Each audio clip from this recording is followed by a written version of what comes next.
and I'm going to be on the hard zone that is coming to your television and mobile devices screen very soon. And when I'm in the hard zone, you can expect from me a different approach, a different spin to how we usually process political, economic, and social trends in Liberia. And one fun fact about me, I am very passionate about change. And just like you, I want to see my country doing better. So tune into the LRTN network and tune into the Hard Zone to see your boy Derek Yale. And I look forward to seeing you on the Hard Zone. On the Hard Zone, there will be no gimmick, no fluff, just real talk on the Hard Zone. Thank you very much.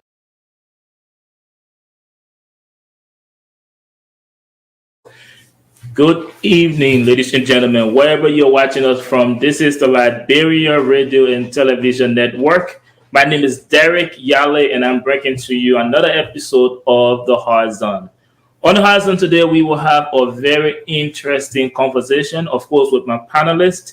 And we will be continuing our conversation from the last episode about the sanctions in Liberia, but we will be focusing on the reactions from some of the major political actors in Liberia. On this note, I would like to welcome my panelists to the program, and then we will get a kick started. Mr. Jawangin Weird, Mr. Fred Gwen, and Bloje Chobi Charlie. Beginning with Mr. Weird, you guys are welcome to the show. Thank you. Thank you. Like I mentioned, today we will focus on the sanctions in Liberia, specifically the reactions to the sanctions. And I would like to begin today's episode with a very serious question. What is going on with our country, Liberia? Since the announcement of the sanctions, today marks the 9th day. Liberians in Liberia, as well as the diaspora, has been divided on two different spectrum. One side supports the president in his decision to suspend the affected cabinet ministers, and the other side fronts with the president for not dismissing them. And ever since then, Liberia has argued their side. So on this episode, I would like to bring in my panelists so they can give you their viewpoints and as well as talk about other reactions. And on a very exclusive segment of this episode, we will have one of our own in the diaspora, that is the president of ULAA, who made his position known very clearly that the president should fire those ministers that were sanctioned. So we will have him here on the show today for a very brief and interesting interview. But at this junction, I would like to go to our panelists to get their reactions. Let's begin with Ambassador Michael McCarthy's visit to President George Manneh Weah. Let's start with you, Mr. Jawangin Weah. What is your reaction to that? Okay, thank you for this opportunity. My reaction is that I think it was good for the president and good for Liberia. And I hope the president sees that as an opportunity to listen and to learn from whatever that was discussed with the ambassador, and to also see himself as president, as servant-in-chief of the country, because he was elected to serve as the servant of the Liberian people. This is very important for him to learn because in 2020, 4 auditors died mysteriously. Up to now, no outcome. And corruption is not a new thing in Liberia. Nobody is accusing President Weah of being the one that brought about corruption. But the problem is he has failed to take critical actions towards corruption. President George Manneh Weah has failed to take critical actions towards corruption. That is the voice of one of our panelists, Mr. Jawangin Weah. Let's move on to my man, Bloje Chobi Charlie. What is your reaction to Ambassador Michael McCarthy's visit to President George Manneh Weah? Well, let me begin by saying Happy Flag Day to all Liberians. Our flag symbolizes the one country, indivisible, on the gardens of the omnipotent. I see the ambassador visit as a continuation of United States engagement with Liberia, particularly our president, in terms of further explaining what the actions of America to Liberia means. I want to assume, and this is just an assumption, that the United States government actions on the officials of government is based on America's own interest in Liberia. As America has always said, the foreign policy is based on interest and not personality. We have to remember here, if Liberia goes into crisis, it will take the burden of United States spending or more money and mobilizing resources across the world in terms of human and material to come to Liberia, as we saw during the war, where other West African nations, people died. And even at the end of the war, before Taylor left, Americans had to put boots on the ground. United States Marine went to Liberia. So I believe America is calculating cost benefit analysis here, doing cost benefit.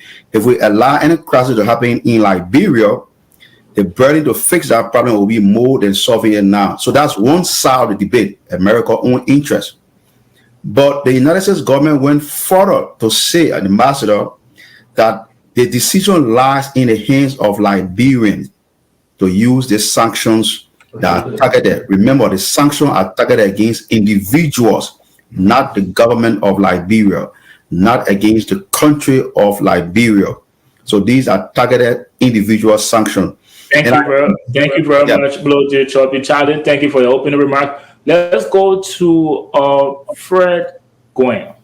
What is your reaction to Ambassador Michael McCarthy visit to President George Manawia? Well, thank you. I think his visit was just for reassurance to the Liberian government, telling them that, look, we took these actions against these individuals, but we are also still standing with you because the sanctions are against individuals. But also, like I said previously, the sanctions are political too. So you always find them where we find ourselves. And, you have two aisles. One would be for and one would be against, because it's a country telling you that, look, we got our country, we got our resources, we are supporting you, but we're telling you we don't want to work with these people. We are not telling you what you should do to them, but we don't want to work with them. It is with you. You can take whatever action you want to take. So when you have such a situation, of course, the citizen will be divided.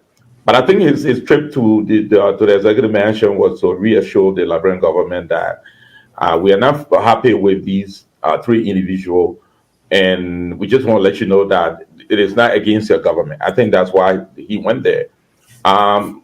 You could still also ask why he didn't go to the foreign ministry. My question will also be: is the foreign minister on the sanction? Are the Americans speaking? They're dealing with foreign minister. That's me. We don't know. So, but this is something that they expressed, that they are telling you we don't want to work with these people. We are not telling you you should fire them. We're not telling you you should suspend them, but we will not do business with them in your government. So his trip to the president was just to reassure the president and the Liberian people that this is the action we took, but it's not against you, against individual. But you have thank you very much. Thank you very much, Fred Gwen. And that is the opening remark of our panelists. I can assure you from that opening remark that this is going to be a very interesting conversation tonight. And guys, continue to follow the LRTN network on Facebook as well as YouTube. And we will take a very brief break. And when we come back, we will go into more reactions on the sanction from Liberia. Again, my name is Derek Yallett. This is The Hot Zone. Thank you for tuning in to the Liberian Radio and Television Network. My name is Jawinken Weir, former Reporter of the Year of the Press Union of Liberia and former frontline and chief reporter of the Liberian Inquirer newspaper. When I am in the high zone, you can trust me to put political and social issues in a historical context that will allow you to internalize the issues as they relate to your lives. Tune in to the high zone to see Jah Winken bring it to you straight. No beating around the bush. Just straight talk. Welcome back. My name is Derek Yale, and this is the Liberia Radio and Television Network.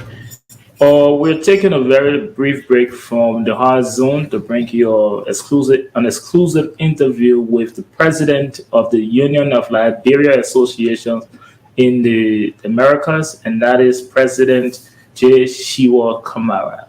Mr. Kamara, I'd like to welcome you to the Liberia Radio and Television Network, and you are on the hard zone stage. Thank you, Mr. Yale. I was wondering who this Yale is. Yeah. I met you at your inauguration, and again, I extended my congratulations to you. So I would like to do it again on the Were you the guy who was interviewing me? I mean, and other citizens outside of the inaugural room?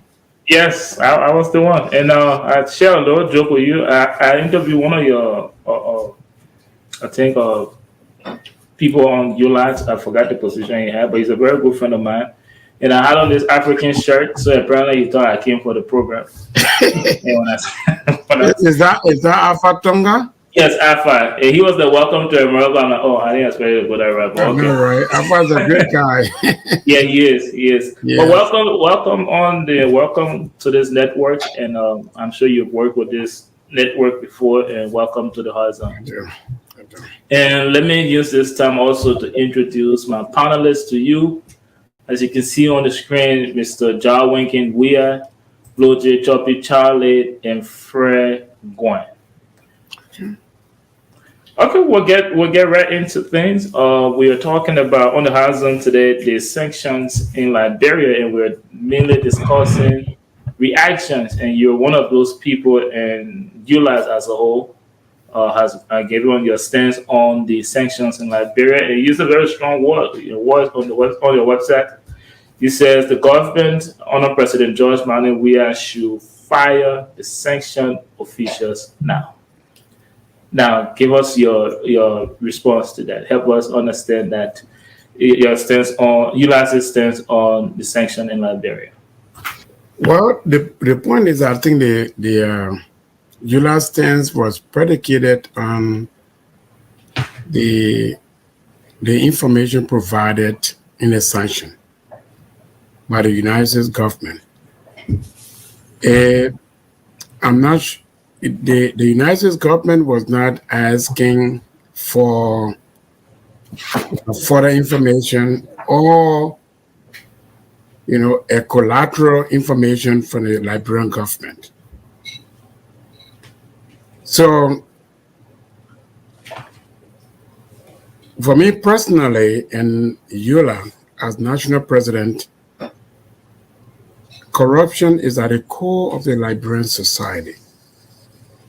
The three individuals named in the sanctions are not in themselves all of the problematic figures. However, whenever the United States government or international community name individuals as being sanctioned, the Liberian government is in a very difficult position. And Liberians suffer a lot. And I think basic social programs, health, education, and everything else are compromised. And I think we should not be, giving way to any individual or any appointee of government when we have this criticism on an international level. Thank you very much, President Kamara. At this point, I would like to move on to my fellow panelists so they can, I'm sure they do have some questions for you. I will start with Fred Gwen. Well, thank you. Welcome, Mr. President. Thank you, Fred. Yeah. Well, so the position you just gave, that's the position of ULAA, right? Yeah, look, it's Fred. Under the Constitution of ULAA, I'm the national president. I'm the head of the administration and the chief spokesperson of the union. So I believe Mr. Magay was in this country a few months ago. You had a lengthy discussion with him. Did you at any point question him about, because what just happened? It wasn't something that was it just came from a blue sky, a sky. It was something being discussed in all corners. So, Mr. President, when you spoke to Mr. Magay here, you had the conferences with him. Did you at any time mention to him that some of these things that today the American government is expressing, or if the American government have not expressed these things on him, will you still feel the same way you feel about him today? I mean, I will answer the last question you asked me. I will still be the same way. So let me give you a backdrop of everything that has happened. On March 25th, for the first time, I saw Minister Nathaniel Magay in my life in a DoubleTree Hotel. I welcomed him, and he and the delegation, and I said two things. One of the things that I said was that the raping of our female, especially underage children in the country, unexplained. The second thing that I also confronted on the very network, they were covering every part of it. I said that the atrocities in the country unexplained. We needed government to tell us exactly what's happening or protect the citizens. So moving forward to the 26th, which you were present at the inauguration, I didn't have any public conversation with Mr. Magay. But what ULAA is doing is precedent on what I said in the public on October 17, 2021 in Minnesota, that my administration will work with the government of Liberia. We will engage the government of Liberia. But if the government does wrong, we will criticize. If they do well, we also heal them. So I had no private conversation with Mr. Magay. And what we're talking about is that ULAA's stance is, for the first time in history, I came to the leadership to ensure that we impact development projects in our homeland. On the basis of that, we crafted a Liberian Diaspora Initiative Fund to reduce poverty and improve the economy of Liberia. So, every other thing that preceded theretofore was to help the Liberian people and nothing else. Thank you very much. Thank you very much, Mr. President Kamara. We'll move on to Blodje Chobi Charlie. If you have any question, Blodje. Yeah, I do have a question. It might be time to sanction, but not directly.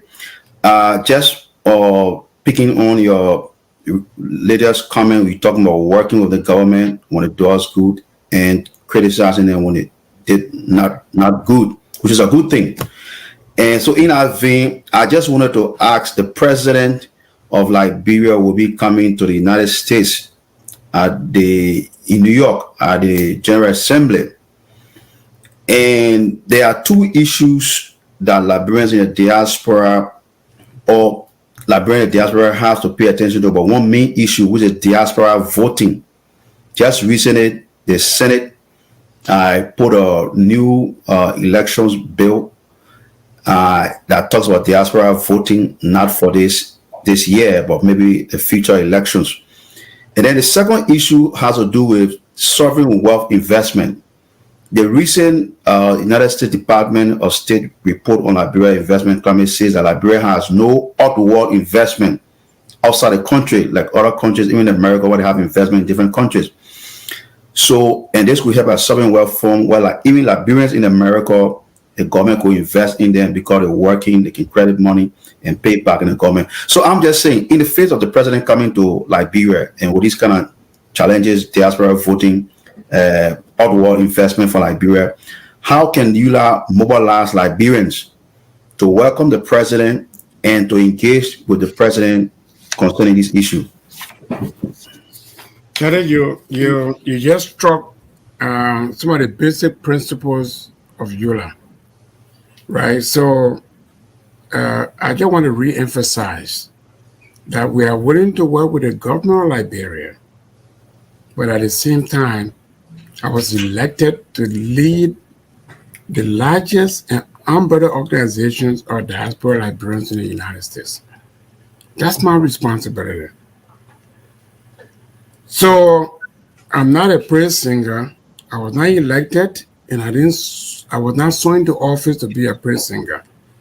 So we on the leadership of ULAA, we engage the government of Liberia at every given point. But sanction is one thing. And like I said, whenever a government official steals $1, a child goes to bed hungry. A child is barefooted in school. And it impacts every fabric of the educational, health, and Liberian political system and development process. The other question you're asking me was, ULAA stands, I guess you said. So I want to read to you. ULAA has 8 basic principles. So one of the things that my administration want to concentrate on is that the union shall mobilize and facilitate financial, material, and human resources much needed by Liberians at home and abroad for their social and economic development. I want to concentrate on that to help the homeland, to improve our society, to make our people have a better economic condition. So if I could do a quick follow-up, because in terms of the president coming, the president coming. So how will ULAA engage? I mean, ULAA mobilizing Liberians to reach out to New York in terms of welcoming the president and to have this kind of discussion. What will be ULAA role? ULAA role is one of the principal overarching goal of my administration, even before I became national president, was that I want to be on the table. ULAA want to have a seat at the table, engage in the State Department, be present in the White House, so everything does not happen when we just have to take a bus load like you did during my administration when I was president for LAP. You know, you were one of those people who facilitated and helped to take a bus load to Harrisburg. But we want to just have just a phone call away. So the president coming, to answer your question directly, we want to have an audience with the president of Liberia so that ULAA can present to the president what our options are and some of the key issues that ULAA want to focus on in the country. And some of those are security issues. All of us know that. There are health issues. There's a lot of outcry from the general public. If I meet President we are today, those will be some of our concerns as ULAA national president.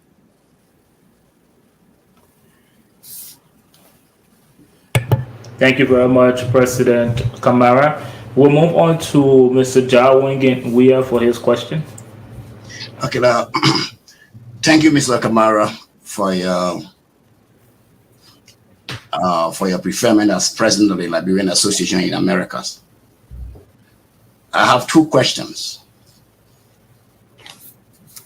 The first is, why should Liberians at home and abroad trust Mr. Kamara when the association is representing now receive money from Mr. Receive money from the foreign affairs minister. I mean, not foreign affairs minister, but from Mr. Mangay. The second question will be: Liberians have been experiencing the same thing. ULAA leadership from day one, from my knowledge, has been behaving the same thing. They use the leadership for political influence and power in Liberia. ULAA is used by past presidents or officials as a scapegoat for political power in Liberia. My last question will be, what? No, you just went 2, you went 3 now. Yeah. Okay. My last question will be, what is it really? What is? I want a specific thing that Liberians will know that this is what ULAA doing for Liberia. That, let's say, like, ULAA is targeting a specific, a single project that will benefit Liberians. To say, look, we are building this library, it will cost it. This is what ULAA has for the organization. Liberian in the United States somewhere help her to do this what it require. Those are my questions. Why full name again? You pronounce your name. My name is Jaiwonken Weah. Mr. Weah, you ask a very important question. And to be very honest with the panelists, I came to this leadership to do something that I thought that will not replicate advocacy. Advocacy is good. We've done all of that. We achieved it. Under my administration, we just had a dual citizenship, bill passed. I was in Liberia for almost 40 days. Myself lobby. The circumstances that I went through were very harsh. But prior to that, for the first time in ULAA history, and I will welcome to be corrected by any ULAA former president, before my inauguration, we crafted a research with some of the best minds that I have right now under my administration. I don't want to be calling names. A Liberian Diaspora Initiative Fund with the intention of ULAA putting a foot on the soil, opening an office, so that the diaspora office that is now in the somewhere, I think the Ministry of, I haven't even met this guy. I was in Liberia 40 days, never met him. It's in the Ministry of Presidential Affairs. Some other members in other leadership tried to connect with me, but I've never seen him. But we, this current ULAA, wants to ensure that we have an office in ULAA, we have a diaspora office, so that even little things like buying land, where people have been screwed up in many instances. When you go to Liberia, ULAA office will be the first point of contact. But more besides that, I want to say to you, I'm proud to, and I've been saying it in every other organizations where I went to, that for the first time, ULAA, in collaboration with Pinville City Corporation, we engaged them and through our interaction and collaboration, they said we want for ULAA to help us to remove the solid waste on the Japanese freeway.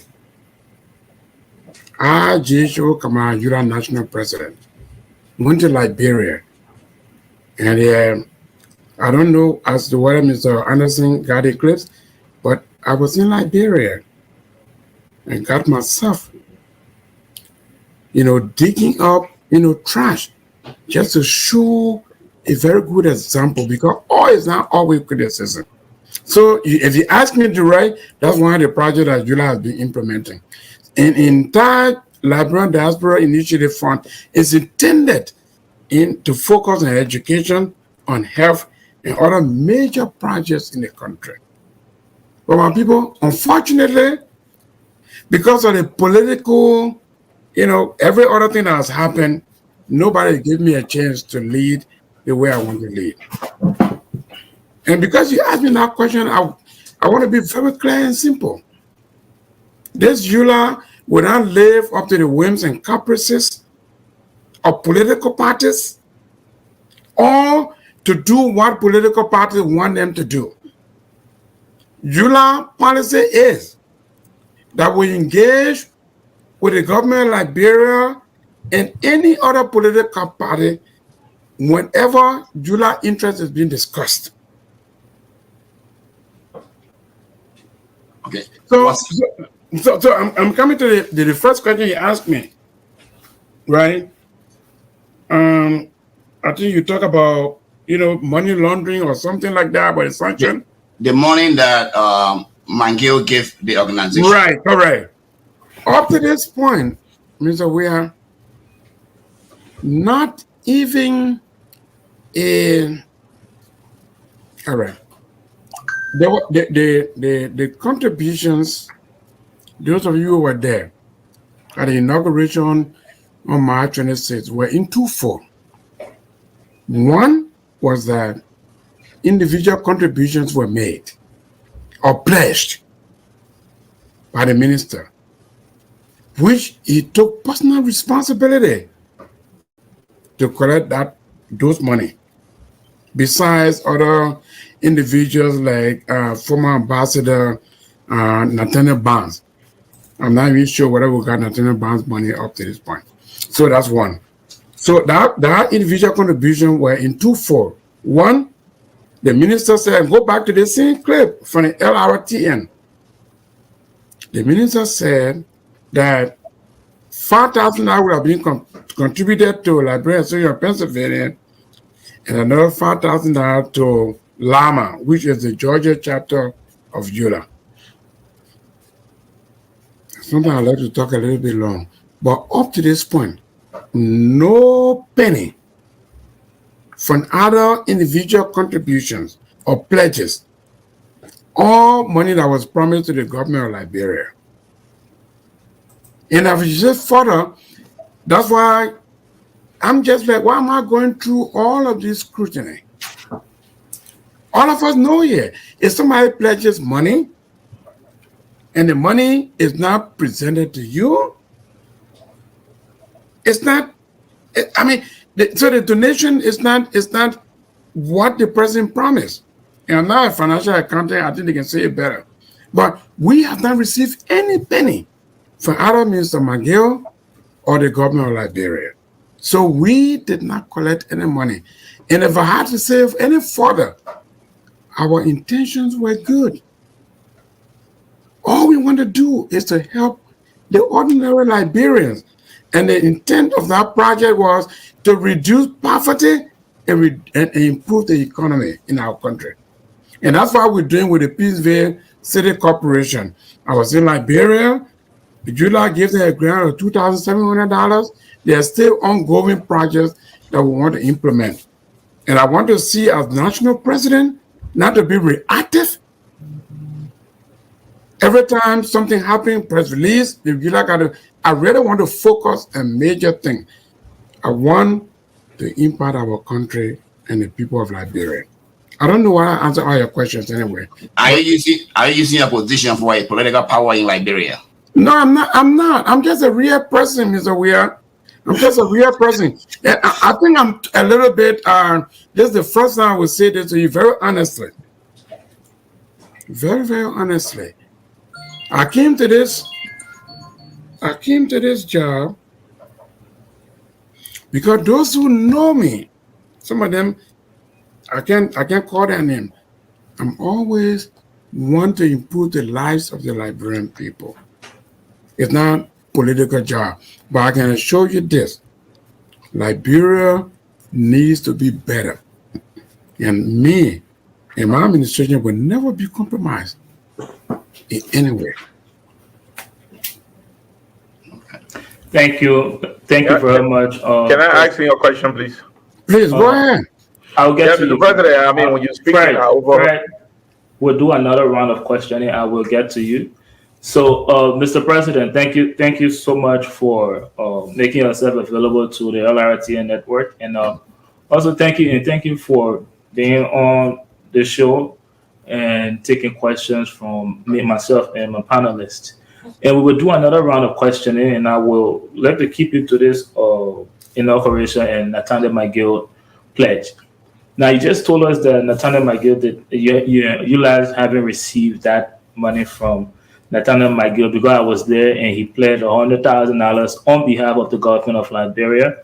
Right. Now, a question to you: will you guys have accepted that money had Nathaniel McGill lived up to his pledge? And with that question in mind, I would like to draw your attention to a reaction from someone at the inauguration that day. Their statement was, there are children in Liberia that are in dire need of that money than ULAA. How would you react to that? But that's exactly what the purpose of the money and the fund was. I just explained to you that we crafted a major policy decision, right? I don't do second guessing, gentlemen. Every time I take a decision as a national leader, even in my own family structure, I do it in a very structured and didactic manner, and that's what we did.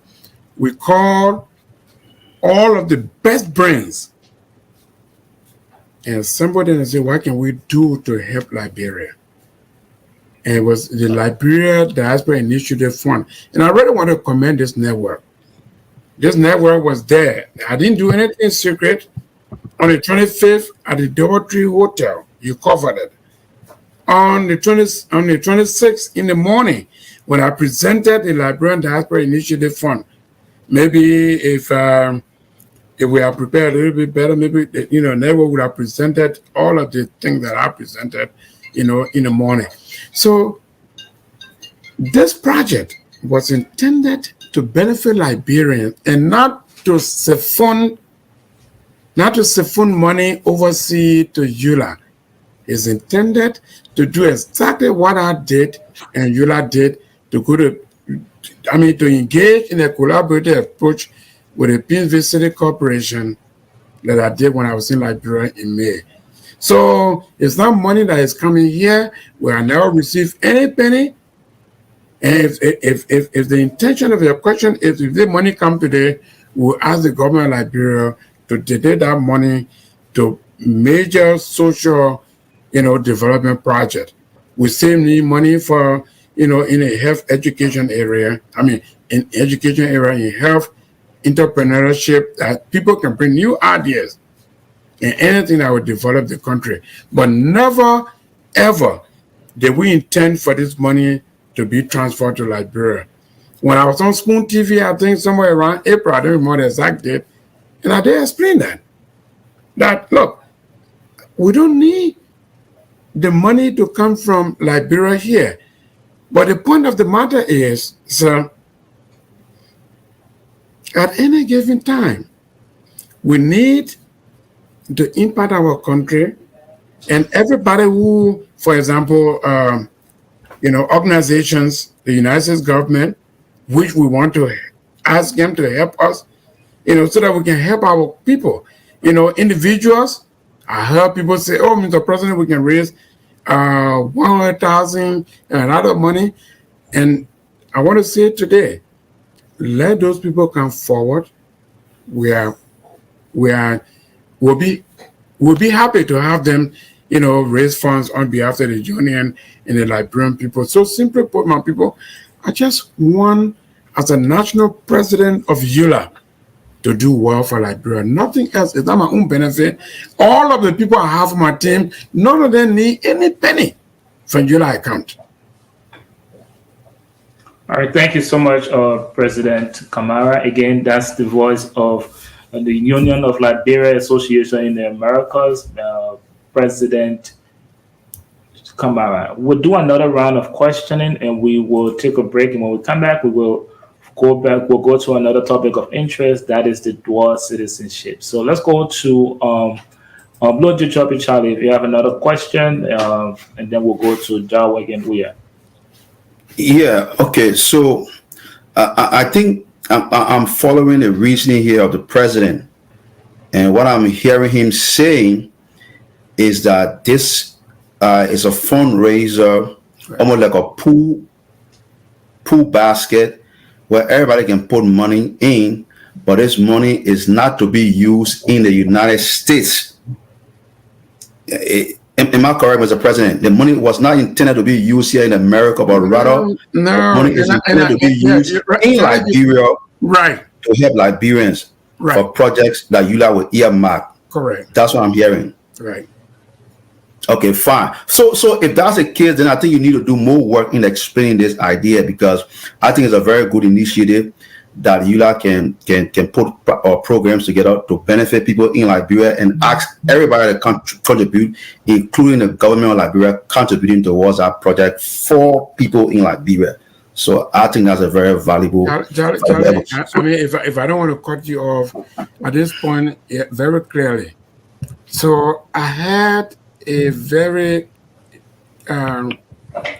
meeting early that morning with all organs of the National Leadership Council, the Board of Directors, and National Administration. And then even my speech at the inauguration made it very clear what we were doing.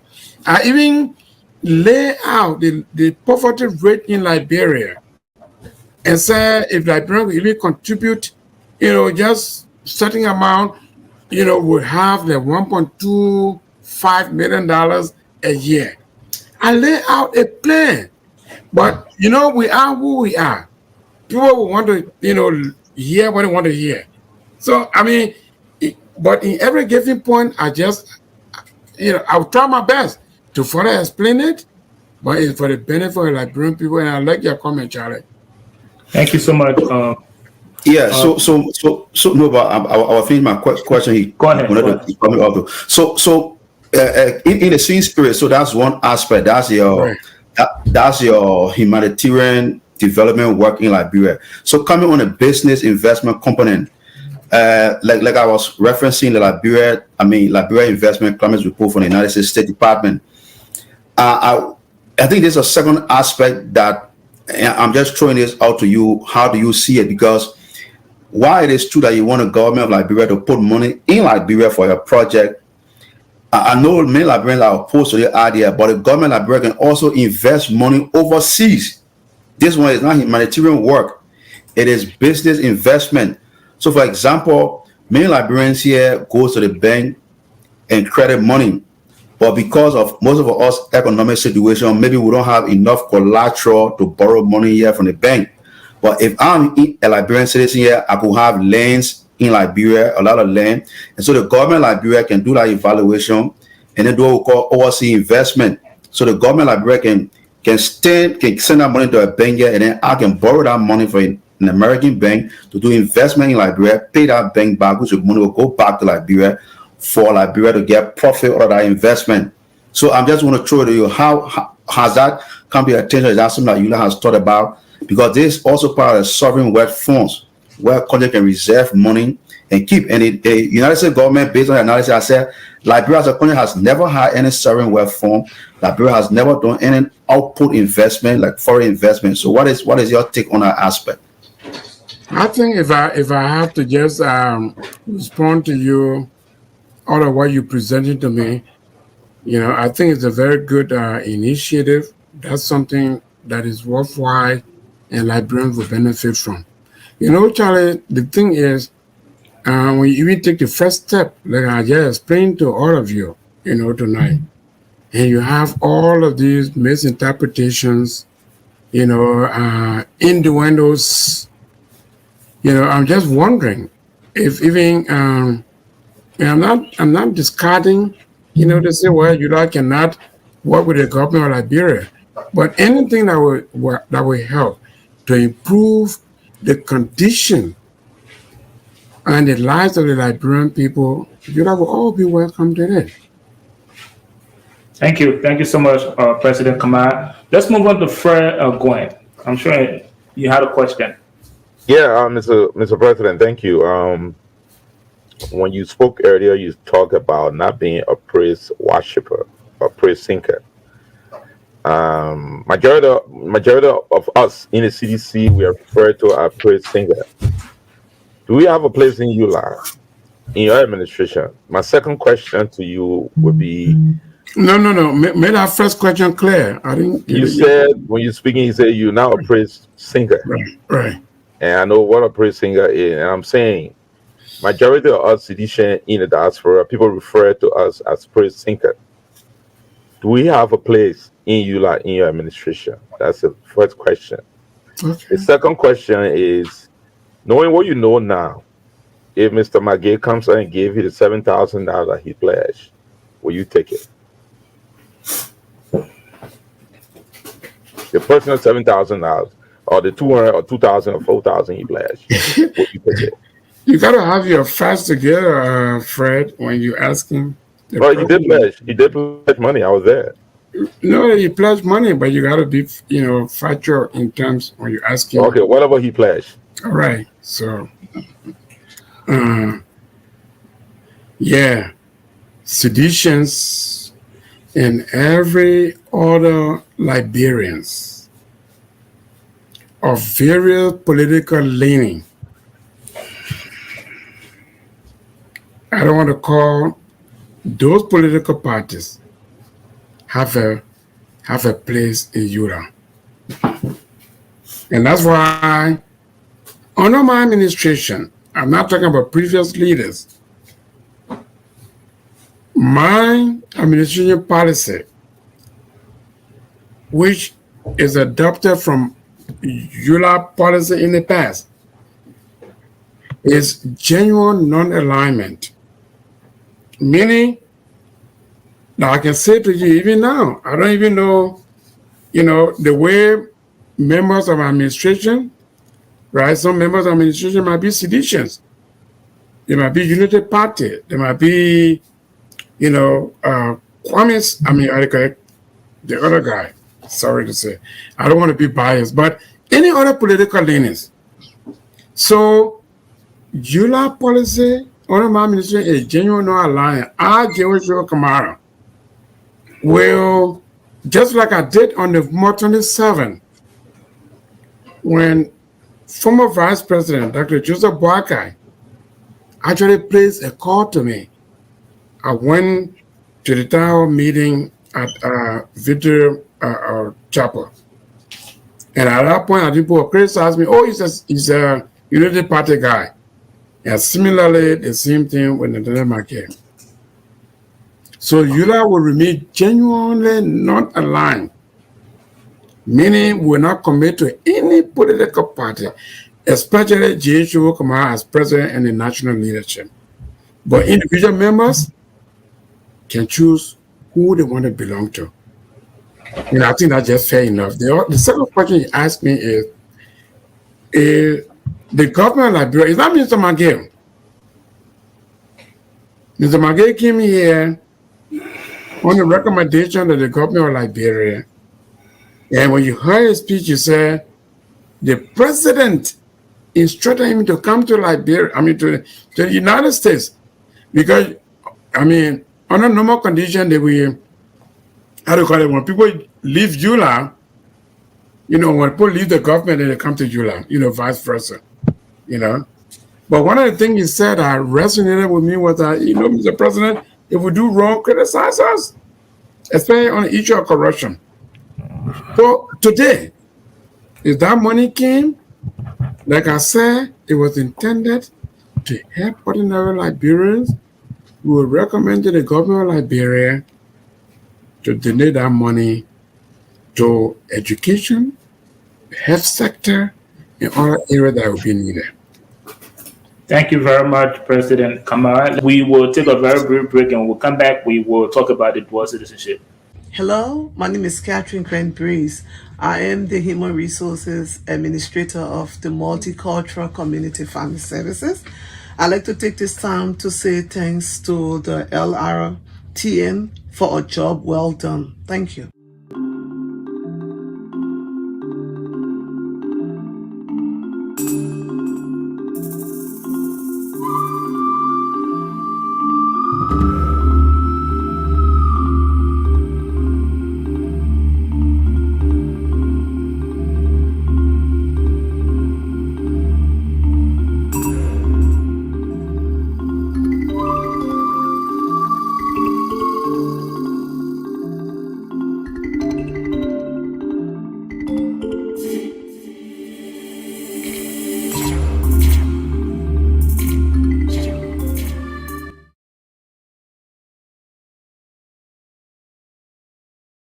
Welcome back, wherever you're watching us from. This is the Liberia Radio and Television Network. My name is Derek Yale, and we are bringing you an exclusive interview on the Horizon. We took a break from the Horizon to bring you an exclusive interview with the president of the Union of Liberia Associations in the Americas. We had a very good run talking about a lot of different things surrounding the sanctions in Liberia, and now we will move on to a very intriguing topic: dual citizenship. We have Mr. Kamara here to talk to us about dual citizenship and as well take questions from our panelists. Mr. Kamara, I would like to draw your attention to a Facebook post you made on this dual citizenship issue. You said the new law is a victory for all Liberians in the diaspora. Talk to us about that. Well, I think it's a victory, and it is a victory because the Alien and Nationality Law of 1973 forbids Liberians who have ascribed or had citizenship like you and myself in the diaspora, whether the United States, Canada, Great Britain, any other parts of the world. Once you have a citizenship, automatically you are deprived from having a Liberian citizenship.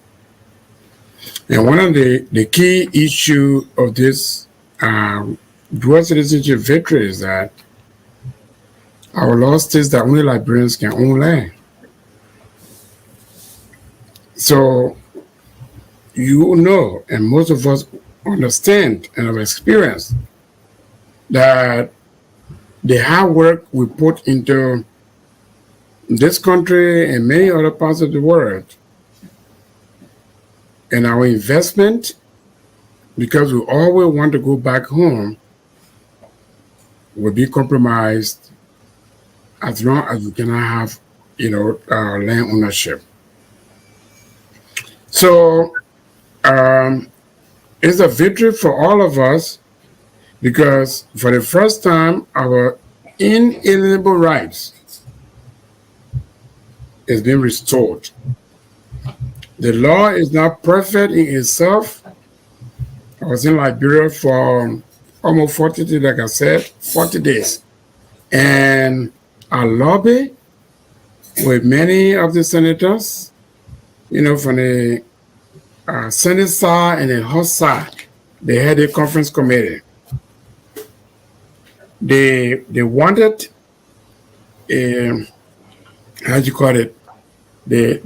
for us to be deprived of anything that has or pertains to elected positions, and then including that, appointment positions and all of that. But because of the hard work that we did, the elected positions are the only restriction that we have. And right now, there are 3 other positions regarding appointments. That is the Defense, Minister of Finance, and the Central Bank. So I think it's our foot through the door, and we did the best of the negotiation. And I just want to remind all of us, it's been 10 years since this fight has been on. the national legislature was willing to go back to plenary to begin the process anew. So I think it's a victory for Liberians because my administration want to focus on us in the diaspora being able to vote.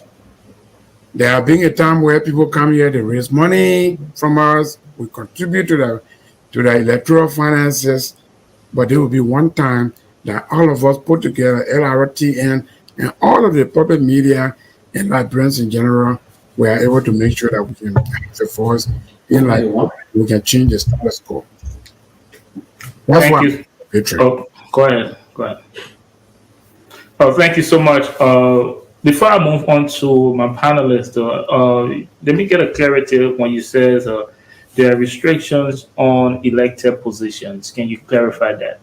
Well, yeah, the bill currently has restrictions because the I don't want to call names, but the bill from the Senate, okay, the bill from the House was simple and clear, even though they never had some justifications, for a Liberian parent, a father who has a child who reaches the age of maturity versus a Liberian mother.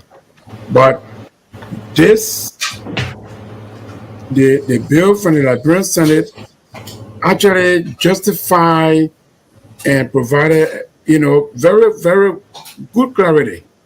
But they went ahead and put the restrictions which the bill from the House did not have, and they also put the restrictions on the elected positions. So that was a distinction. Okay, thank you so much for that clarity. Now we'll move on to my panelist. Fred, I would like to start with you. Do you have any question for the president? No, on this, I really don't have any questions because I think it's a good thing for all of us, especially our kids. For me, I don't have questions on that. All right, let's move to Mr. Jawinkin Weah.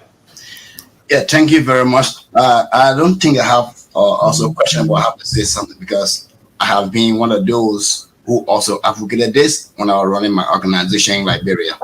This is one of the policies on which I supported President Weah because, for example, when I was in Liberia, I asked questions whether people knew why Chucky Taylor was in prison in the United States.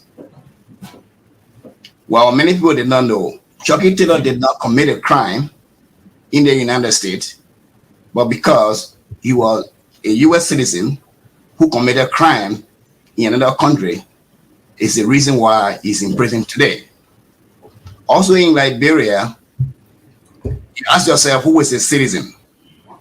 People we usually refer to as citizens are those who are suffering.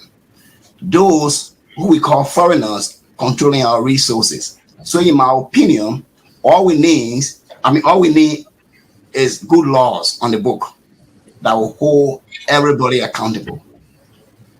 So the idea of being afraid of somebody in the United States taking a job, I was born in the Jonko village in Sando County, in Jeripo, bush guy, who never wore slipper until I was almost 20 years old. So not because I came to America, then you are telling me I'm not a citizen. I always speak my Grebo accent, even though I have been here for a while. So how can you tell me that I'm not a citizen of Liberia? What they are doing in Liberia, preventing other Liberians who work hard in the United States, send their money to Liberia to beef up the economy of the country. Those in government in Liberia take money from Liberia and send it to relatives in the United States. For those of us, they call foreigners, we pay money and making the economy of that country to grow. If all Liberians in Europe and America don't send money in Liberia for a month, the whole country will collapse. This is not a joke because the government does not have the power. They don't have the economic power to keep people. People need to buy. The money we send is what our people use to buy from the stores, they're letting people all the kind of stuff. That's why they got stores in Liberia. So dual citizenship is good. People should not prevent Liberians because they are in other country, so they should not occupy position in Liberia. They should look at people behavior. We should hold people accountable. Whether you are based in America, Europe, in Liberia, those who stole the money now that are on sanctions, they are not based in America. They're based in Liberia. Those who are citizens, those who are representative senators, they are all Liberian, they're based in Liberia. What are they doing for the country? People in America or Europe are not responsible for the suffering of Liberian people. So it is wrong for people to use because somebody had the opportunity to go abroad. Well, the other thing again is that all those in government, majority of them have all their family in the United States or Europe going to school. So why are we against our own people? Why are we against countrymen like Jawon Kenwuya, for example, who still speaks the Grebo language, even when he speaks English, that he's an American? Thank you. Thank you very much, Mr. Weir. Let's move on to Blow J. Choppy Charlie. Any question or comment on the issue of the dual citizenship? Yeah, I do have a question. And my question is very basic. Mr. President, in the face of the passage of this bill, a very great bill, and we saw the full support. One of the things that has happened, we see the presidency say have the bullet pulpit. We saw the full support of the Liberian president and the power of the presidency in pushing this bill to go through, and most of the things that diaspora Liberians want. We're talking about diaspora voting and all of that. My question to you, will ULAA be calling upon all Liberians to show up to New York to welcome the president when he comes to speak at the General Assembly and to say thank you for the level of work that he has done for diaspora to support the cause of diaspora Liberians? Thank you, Charlie. I don't think ULAA will be doing that as a full support to go and let me talk like a crewman to conglomerate and go to the that place and say, yeah, Mr. President, thank you. You give a dual citizenship. And but having said that, great question, Charlie. The president, in his own wisdom, we heard. I didn't speak to him directly, but he actually helped in the process in reaching out to members of the legislature, which I think was welcoming, from our administration in ULAA. But at the same time, this victory did not just come as an event. It was a long process for over 10 years. The national leadership of ULAA, meaning former presidents before me, went to Liberia back and forth. So it was extensive lobby, even including the referendum that we all, a year passed. That referendum rejected, dual citizenship. So, but now that is all in the past. But we still have work to be done, just to go a little bit further. And that work that has to be done is for us, diaspora Liberians, this kind of intellectual forum, to kind of amass some of the best wisdom. I can't do it alone so that we can be able to vote in 2023. But I will not take bus load to New York to meet the president. Why, Mr. Kamara? No, no. I would like to meet the president of Liberia to show strength, to show magnanimity, to show, that we want to do everything out to work with the government of Liberia. But so you can encourage Liberia to support the president, to welcome the president? Why is that? I didn't say that. What I'm saying is that I would like to meet the president of Liberia. Now that you're asking me, I would like to meet the president of Liberia to put before him some of the concerns of diaspora Liberians, including developmental projects. That would be my concern. Yeah, but when you go to Would the you UN, would after you the would speech, you would you would you use ULAS to encourage Liberia to meet the president and tell him to fire McGill instead? But we just did that. No, I'm talking about. I'm asking about in New York. No, but I mean, the fact that you don't issue a position statement, our position statement was clear, Mr. Yale. Okay. I would like to stay on the issue of dual citizenship, though. Correct. I think you're one of the people that have really advocated for that, and I must say that I really do admire that. The dual citizenship, especially, opens up a lot of opportunity, especially for some of us that have gained citizenship in the diaspora. Well, there were a couple of reactions on the dual citizenship law that I would like to get your response to. I remember a student activist made a comment saying that the dual citizenship law addressed the aspiration or interest of Liberian in the diaspora, but it did not fundamentally address the extremities in Liberia for the Liberians in Liberia. How would you react to that? I don't really have the detail of it, but I don't think that a dual citizenship, engender any extremities in Liberia. If it is a matter of fact, I think it will even help to grow the middle class in Liberia and to help to impact the development in our country. Imagine, diaspora Liberians are contributing a little over $300 million per year. And that money is just through remittances. Additionally, it doesn't even include anything that, barrels that you and I send, to our relatives.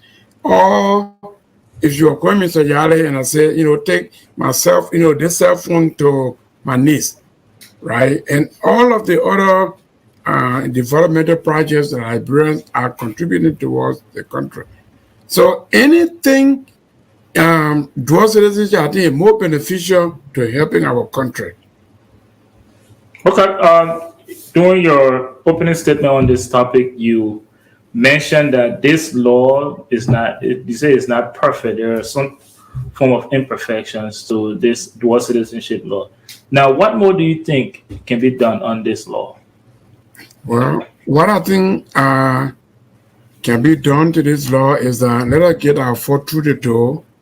Let us work hard to be able to vote in 2023. And those of you who are on the panel here, I know some of you, I don't want to call you by names, but you work very hard, maybe over 10, 15 years in welcoming, people who aspire to political positions, in Liberia. All we do, we support them, we raise money and everything else. But this time, my hope is that Liberians will be able to work hard so that we can vote and inform our body politics in Liberia. Mr. Kamara, it's been a pleasure having you.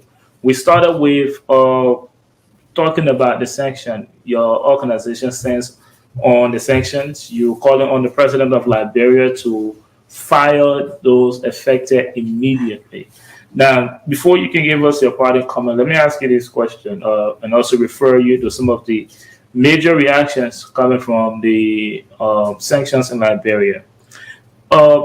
Number one, Solomon George, a lawmaker, made a comment during the president's country tour.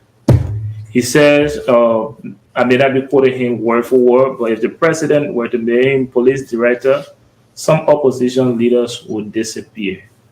And you can tie that in with with this question. Do you think the president is taking the sanctioning of his high government or key government officials?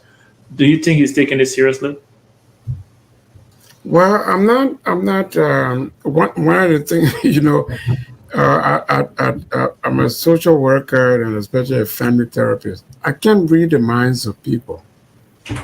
But the only thing I can say is that anything regarding Liberia needs to be taken very seriously. The sanctions that are some of the key provisions of that sanction, actually call attention to individuals, the individual's name. And this time it's those three individuals. But in back history, we've always had corruption at the core of our national governance. So as much as today, Minister McGill and the two other individuals are named, but it didn't start with them.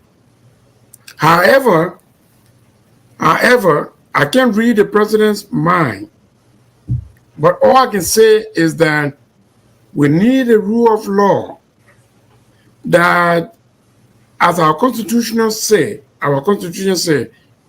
free assembly, people having the right, to speak out. All of these things we need to do. We need our economy to be improved. People talk about hardship. People talk about a health sector. Like, many of the hospitals where people die from minor diseases. So these are things that I think the government of Liberia should pay attention to. And gentlemen, any government today, tomorrow, yesterday, should not be going after perceived enemies. That is totally wrong. We need to have a country that is free of coercion, a country where there's no witch hunting, a country where people who criticize are not regarded as enemy of the government. Because some of these people are the best of minds.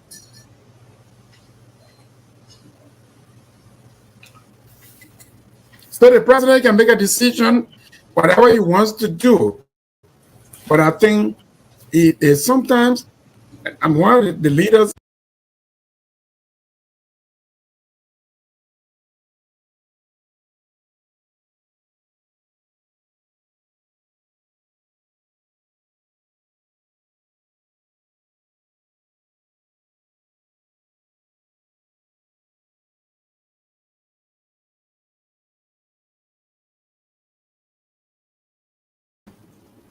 Do you think that President Weah, speaking of the person that was accused by Mr. Cummins, do you think that President Weah has what it takes to fight stealing within his administration as far as moral will and standing is concerned? Again, we come to the question of governance. Governance is not an individual responsibility. So for once to say Mr. Weah has the courage or the moral, I answer the question in this way. I said, look at the Liberian budget. Currently, Liberian budget has improved by more than 71% in revenue collection performance. I'm asking on the person. I'm answering your question. The fact that the performance in government has improved by more than 41%, it means there's a level of improved accountability. There's a level of true transparency because we are collecting money from the same revenue sources that the previous government was collecting revenue from. But that government was supporting less revenue. This government is supporting more revenue from the same sources. So that tells me that there's a higher level of transparency and accountability. But the general question that all of us has acknowledged, and which I don't want to sound like ignoring that question, the country itself, the governance system of the country itself is very corrupt. That system demands a longer period of time to fix because the criminal justice system of Liberia, the courts, and I will not be surprised if I see sanctions coming from America on judges in Liberia, because these are some of the most corrupt people that allow the system to continue to be what it is. So the system itself is so corrupt, and Mr. Weah, you can't fix that system in do you think that President Weah is corrupt? No, I don't think so. Okay, let's move on. Let's move on to Fred. Fred, how would you answer that question? Do you think that President Weah has what it takes to fight the stealing in his administration? Well, he has what it takes to fight corruption, but it just like what Choppy just said, the system is bankrupt, it's corrupt, and to fix it, you need to do more. You don't need to do more. You might even want to fire everyone around you, but then guess what? As you fire, you bring in new people. They jump into the same part and begin to do the. I personally feel there's something in Liberia when people, even our friends from here, people that we know personally, working in government before, and they were even accused of being corrupt. People who left from Philadelphia. So there's something in the system. He might want to fight it, but the way his leadership style is different. He believes in people that are around him. He believes in keeping people around him. I mean, somebody say he made a statement that Jesus never changed his disciple. He believes that changing people and reshuffling a government official, that's not his style. And maybe that's why people are looking in the way. But if he take more action and even move people around, maybe so they can get used to where their surroundings are, and then maybe there'll be a change. But the change to fight the system in Liberia is hard. Just the Okay, other day, I promise Mr. Weir to get back to him on something he had mentioned when he was speaking, and that is the previous lifestyle of those government officials that are serving now. Like they left from being somehow not wealthy to gaining wealth overnight. For example, Nathaniel McGill, his previous lifestyle compared to that of his right now. His the president of Liberia, his home that was almost dilapidated just became renovated overnight, and he been building private homes and condominiums. How can you say that and justify that this man has what it takes to fight corruption? I would like to start with you, Fred. well, I mean, for me, I don't look at lifestyle because I live in America. When I came to America, I'm making $4 35 cents an hour. Then I was living the lifestyle I'm living now. If I'm making $30 40 an hour, of course there'll be a change. So if my guy is sitting there, he was not a minister or something, based on his any minister, based on your just by you being minister, increase your credit score, right? So he can go to any Lebanese man, he can afford to take goods that he will be able to pay back later. Um, I look at President George. What he had. First of all, I'm not convinced that he was broke before he came to the presidency. I'm one of those who believe that he wasn't broke. Did he declare his His assets to budget, you? his timing, he started building property. Maybe will call into question. Did Mr. McGill declare his assets to you before, or President Weir? Did he declare his assets to you before he became president? Yeah, the president did declare his asset. Okay, Yes. I will hold you on that, and we will move back to Mr. Weir so you can provide clarity to us on your last statement. Okay, yeah. So let me first begin with the president. He has a home on 9th Street. He was senator. It was never renovated. But by the time he became president, it was demolished and rebuilt. We have the Liberia National Housing and Savings Authority that responsible for the construction of housing unit. But right now, the president himself, he acting like the managing director of NSHA, building in his own name. But what I'm saying is that shows that everybody uses their office to do something, to use the resources of the country to benefit them, or to use it in their own name to show that they are the one doing it. But the resources in reality, they are for the Liberian people. We need institutions to build these things, not president, not minister, not lawmaker to go in the district and build houses or build clinics. That is not their work. We need institutions to take care of this place.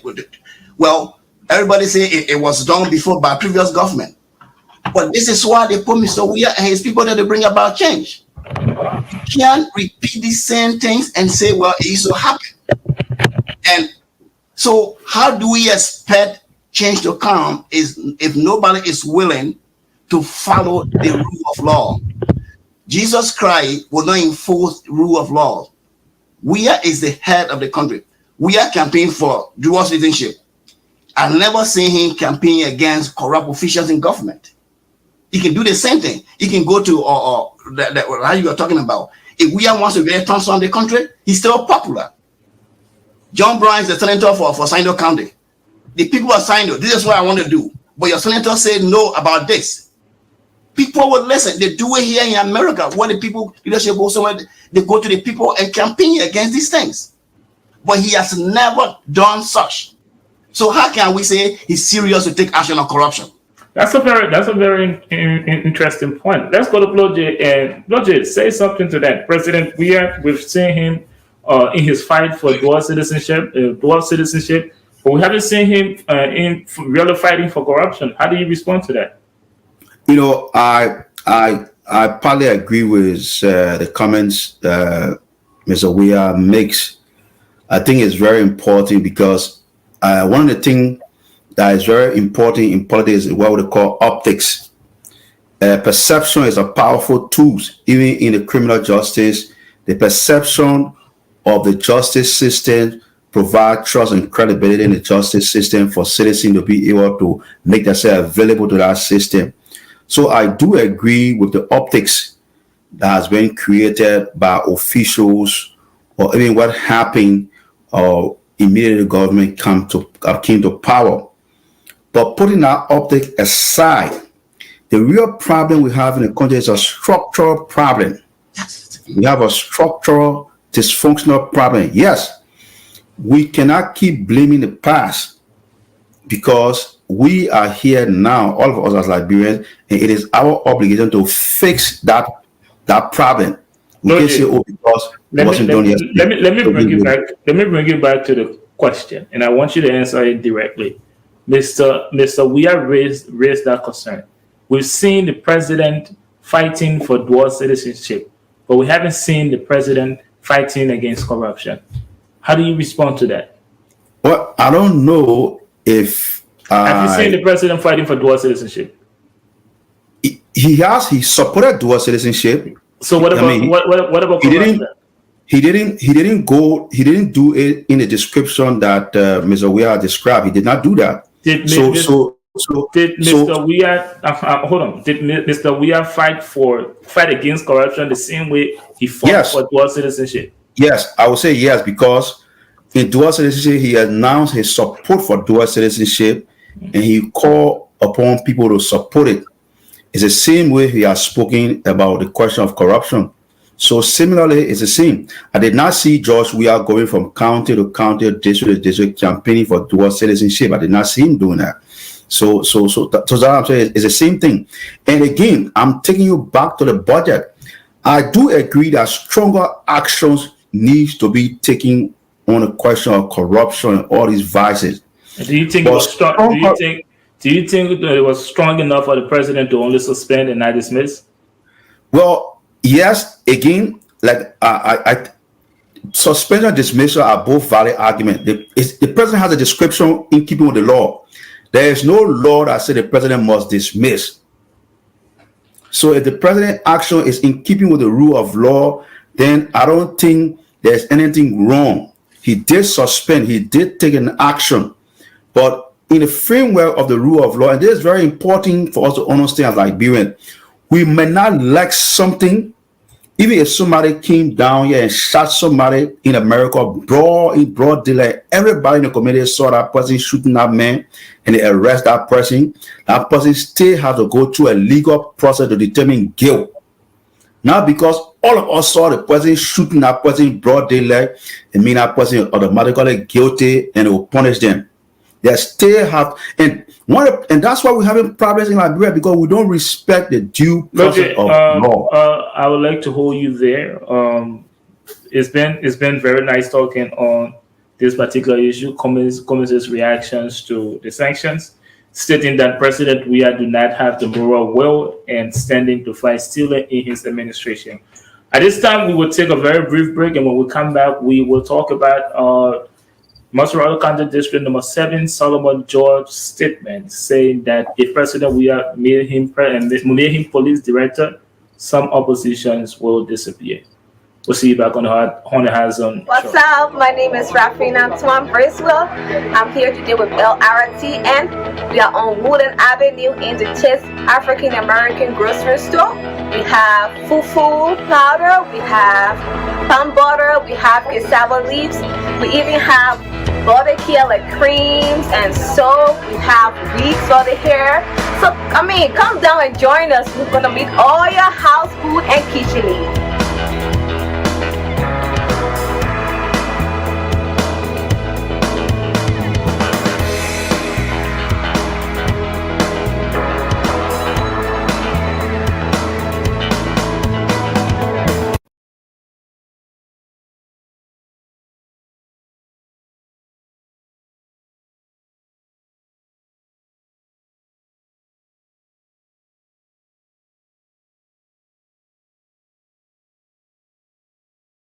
Okay, guys, let me draw your attention to another reaction on the sanctions in Liberia, and that is one of the lawmakers in person of Solomon George made a statement on President George Weah County tour in Maserati County.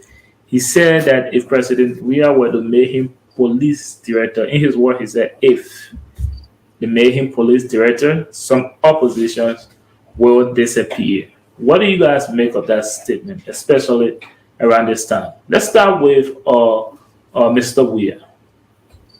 Well, this is the same thing. Beginning with the question you asked earlier, that what is wrong with Liberia? It seems to be the senator is not learning from the past. Beginning with, let me start with Doe used force, including students, brutality. Taylor ordered the bushing of Doki and other people, forced. Leaders have been using force in Liberia as a means of suppressing facts. We don't need that in Liberia. If the lawmaker doesn't know what to do, you should find place to sit down. Would you denounce that statement? Would you call on all Liberian and every Liberian to denounce that statement?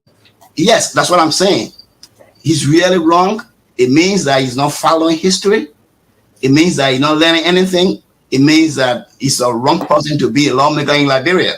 Thank you so much. Who is level-headed. Thank you so much. Let's move on to Blowjay. What do you make of that statement? Well, I think the statement, if when somebody makes a statement, we also have to look at the character of that person to really judge the value of that statement. Representative Solomon George has been one of those presidents in Liberia who has always been a loud talking president and has always used bad choice of word or poor choice of word to describe situation. But it doesn't mean that he has no record of somebody who has been violent or evil. There was the same man who said George Weah should he said, and nobody celebrated him as a CDC lawmaker. He criticized the president and he said people in the government was very corrupt and the president should put them in Ghana to go Dogafle Bay and throw them out of the government. When he made that kind of statement, nobody celebrated Solomon George. He made that statement against his own president. Nobody celebrated him. He had made other harsh statement against his own president, the man he fought for and put in power against the government. Nobody celebrated him. So I just thought his statement was in poor taste. He simply used bad choice of words, but he didn't mean, I don't think he meant that to go and harm people. He don't have any record of engaging in violence, of doing harm to people personally. It was just a poor taste and bad choice of words. So I will have to ask you too, would you denounce that statement and would you call on every Liberian to denounce that statement? Well, I'm not going to denounce. Yeah, the statement is bad, but I'm not going to denounce the man because, like I said, there are other people. Would you denounce the statement? There's nothing there to denounce. I just say it was a. All right, thank you so much. Let's move on to Fred. Fred, what do you make of Solomon George's comment? Well, I don't know in what context he made his statement, but I've known Solomon George from the IE days, and but I think it was silly, and no lawmaker should ever speak like that. To even talk about people getting disappeared and what I feel. Even though Choppy said he doesn't have any record of being violent, but hey, during our civil war, there are a whole lot of people who did a whole lot of things. So, I mean, it was silly. If he was here, he would be called by authority to explain himself further, because you can't sit out there and say people should disappear. I mean, so it was silly. I denounce it. And I mean, you have to go further to ask me what I would denounce it. Or I denounce it. No lawmaker in Liberia, especially knowing where Liberia is right now, where you got young people, when you speak, especially those that support him, they would just go and do stuff to people because they think it's coming from somebody who they believe in. I think it was just a bad choice of word. I don't know why he made a statement. I don't know why he was doing it. Maybe he wanted to make the president feel happy or something. But that was just terrible. He shouldn't have made it. Thank you so much, Fred Goyen, and also thank you, Jawinkin. We are in that of Lord Choppy Charlie. We will take a break, and when we get back, we will come to our closing segment of the Hazard. Hi, my name is Martha Tomle, owner of Matisia Natural Hair Salon, located on 4405 Chestnut Street.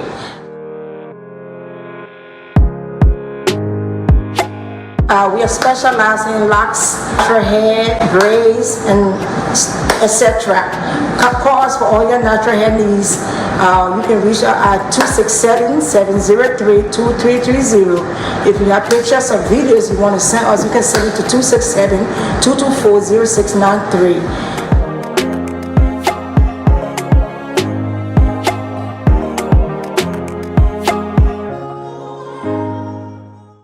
Welcome back, wherever you're watching us from. This is the Liberia Radio and Television Network. I'm your host, Derek Yale, and I'm bringing you another episode of The Hard Zone.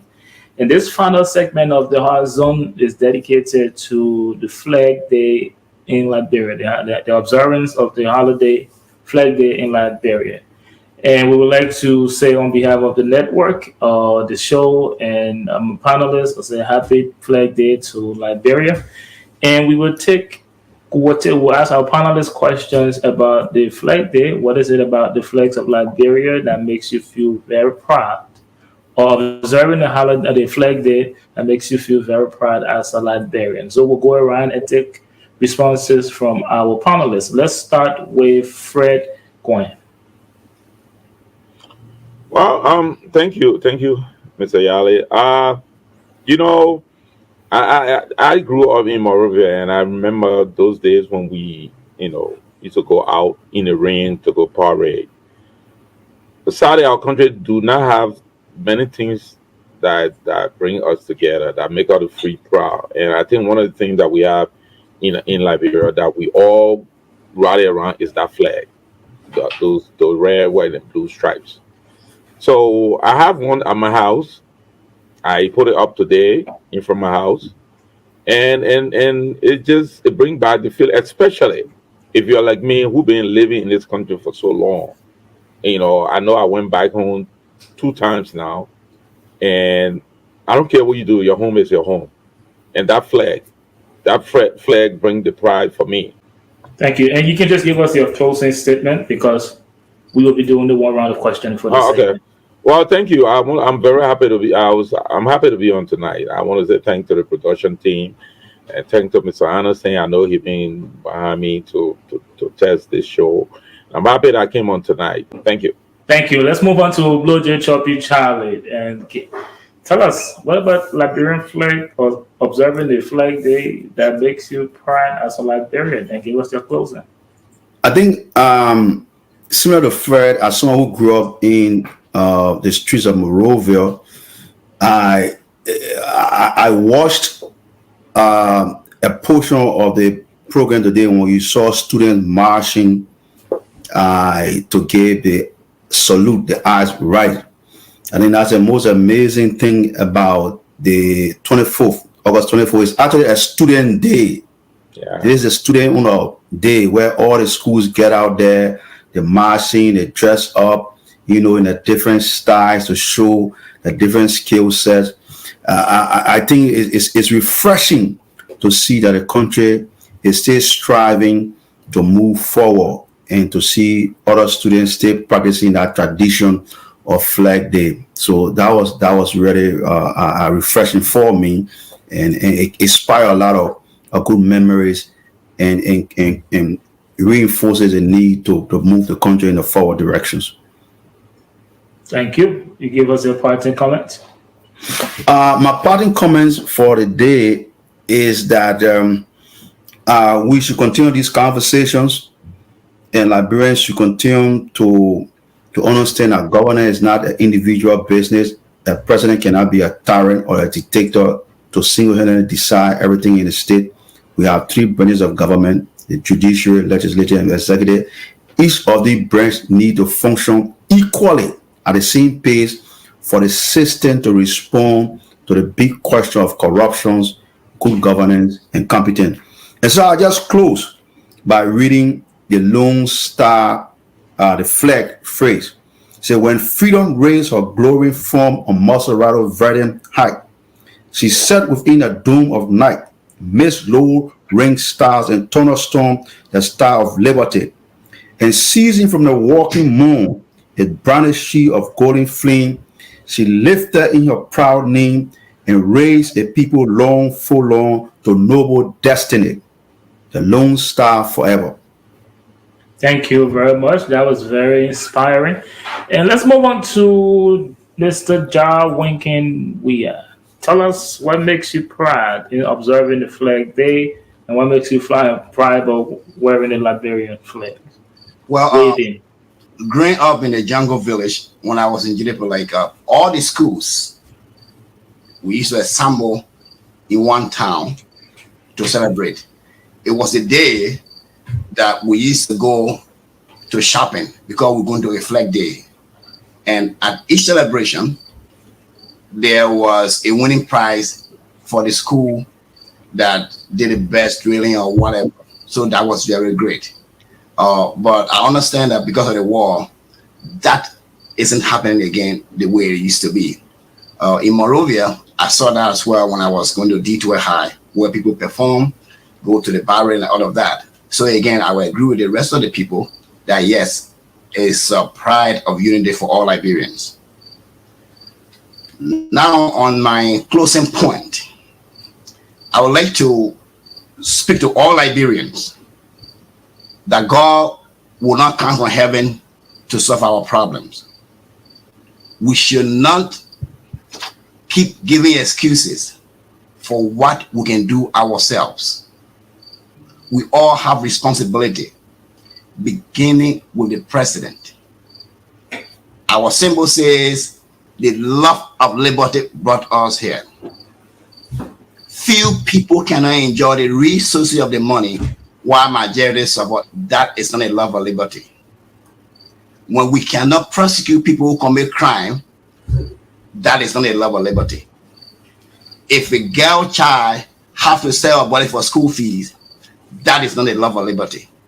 Liberians need to rethink, because that country was established to serve as an example as to what a black man was capable to rule himself or herself.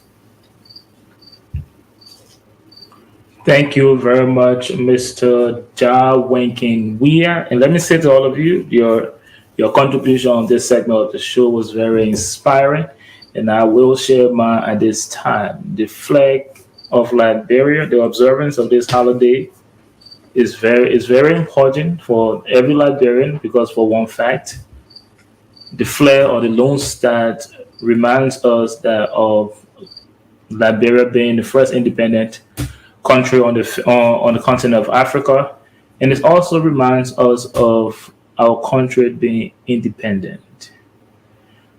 Well, unfortunately, today we are not quote unquote independent, because we still depend on the rest of the world for a lot of different things, including, and unfortunately, I must state, to fight against corruption in our country. We depend on other nations to spot corruption in our country, and they give us the lead to fight it. I think that is very unfortunate for us as a country, But it still brings a great pride to us to wave the flags of Liberia. And I started the show with a question: what is wrong with Liberia? And I would like to close this show with my answer. I think I know what is wrong with Liberia. I think the country as a whole, the system right now is reacting to change. Liberia might be in the worst condition right now for a country. Liberia might be the least compared to other countries in the world. If I'm not mistaken, I think we're 136 on corruption list out of, I think, over 300. But all is not lost. The country right now is reacting to change. The political actors going to act. But this generation of Liberia will be the one that will put us on the right path to change. So the answer to the question, what is wrong with Liberia? Not so much. We're reacting to change. It's been a great night with all of you on the Hot Zone. I would like to thank the production team. I would like to thank you guys, the panelists, and also to President Kamara of the Union of Liberia Association in America. Thank you for joining us tonight, and thank you all for your contribution. Continue to follow the Liberia Radio and Television Network on YouTube and on Facebook as well. And we look forward to joining you again on the next episode of the Hot Zone. My name is Derek Galley, and I will see you next time.